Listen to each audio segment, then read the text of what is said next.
வணக்கம் நண்பர்களே. நம்ம வாழ்க்கைக்கு துன்பத்திற்கு முதற் காரணமாக இருப்பது கோபம்தான். இந்த கோபம்தான் நம்மளை துன்பத்தை உருவாக்குறதுக்கு முதற் காரணமாக இருக்குது. என்ன காரணம்னா, இந்த கோபம்ன்றது யோசிக்கக்கூடிய தன்மையவே சிதைக்கக்கூடியது. மற்றவர் என்ன சொல்லுகிறார்கள் அதை கேட்போம். அதை கேட்டுட்டு அதற்கான காரணத்தை பொறுமையோடு சொல்லுவோம், ஏற்றுக்கொள்வோம் அப்படின்ற ஒரு மனநிலையை நமக்கு கொண்டே உருவாக்காது. அது என்னன்னா, அவங்க பேசுகிறதுக்குள்ளேயே நமக்கு எதிர்ப்பதமான கருத்துக்களையே சொல்கிறதுக்கான மன உந்துதலை இந்த கோபம் ஏற்படுத்தி விடும்.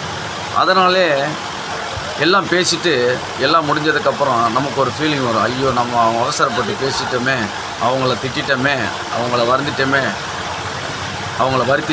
அப்படின்னு அவங்க போனதுக்கப்புறமா இல்லை இந்த நிகழ்வில் இருக்கக்கூடிய அப்புறமா நம்ம என்ன பண்ணால் ஃபீல் பண்ணிவிட்டு உட்காந்துருப்போம்.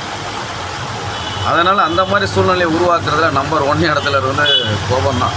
ஸோ அந்த கோபத்தெல்லாம் திடீர்னுலாம் கட்டுப்படுத்த முடியாது. அப்படி கட்டுப்படுத்த நினைக்கிறது ரொம்ப கஷ்டம். ஸோ நீ அதுக்கு ஒரு ப்ராக்டிஸ், ஒரு ஒரு ஒரு தியான முறையை பின்பற்றணும்.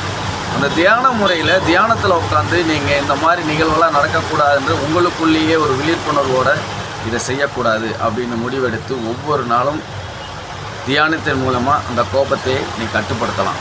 அது நாளடைவில் அந்த கோபம்ன்றது சுத்தமாக மழுங்கடிக்கப்படும். அப்புறம் உங்களுக்கு முகம் பிரகாசமாக இருக்கும், பொலிவுடன் இருக்கும். மற்றவர்கள் சொல்லுகின்ற எந்த வார்த்தை மேலேயும் கோபம் வராது. அதை கேட்கக்கூடிய தன்மை நமக்கு உருவாகும். அந்த தன்மை உருவாகின உடனே உங்கள் ஆழ் மனசு அப்படியே சாந்தமான நிலையை அடையும்.